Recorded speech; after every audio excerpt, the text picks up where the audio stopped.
Skin health is important. It's basically a silent killer a lot of the times. When we talk about skin cancer, we probably talk about melanomas and the big ones, and then what we call squamous cells and basal cells carcinoma.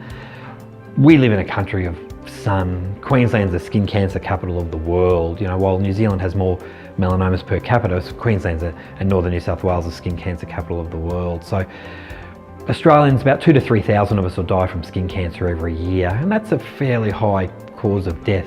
And then also morbidity, heavy surgery, loss of certain parts of anatomy, noses and eyes and things along those lines.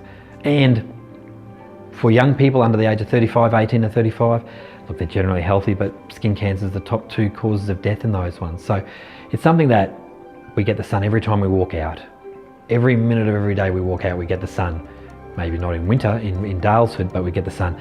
And so it's a very important thing for us to be aware of. And the difficulty with it is that you don't know you might have something very dangerous on your body because it's silent and it's just slowly changing on you. Look, it's a varied thing. Basically, anyone who's ever had a melanoma needs to be seen yearly for life. They might need to be seen early or after getting diagnosed. Anyone who's had multiple what's called squamous cells or basal cells, they need to be seen. Anyone who's had a really bad surgical outcome where they've had heavy work done to themselves probably should be seen once a year. Redheads and pale skin redheads probably need to be seen once a year in Australia. And then basically from that we work out. I recommend anyone probably over the age of 20, come and see us, and then we work out from there. Not everyone needs to be seen every year. There are definitely certain groups. Probably the biggest ones we also talk about is how easy you get sunburnt. If you were to go outside and get sunburnt within 15 minutes, you probably need to be seen once a year. If you were to brown, look, you still need to be seen. You've still got a risk of skin cancer, maybe a little bit less. But we work out, and I talk to people about who should be seen and who should be not. But I'd say just come and see us and we can work from there.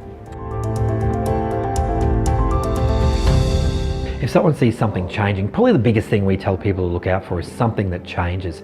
People look out for things that are bleeding and itchy. They're a bit vaguer, and if it's spontaneously bleeding, I think generally people are coming in anyway. But something that's changing and growing doesn't necessarily mean it'll be cancer. As I tell people, unfortunately noses get bigger and my nose get bigger, ears get bigger. Things change in our body normally. Doesn't necessarily mean it'll be cancer, but if you've got a concern, come and see us. We can either allay the fear and have a look at you, because every now and then we pick up something else that you don't know that's a problem that I recognise as a problem, or then we can talk about things and see whether or not you need to be seen regularly.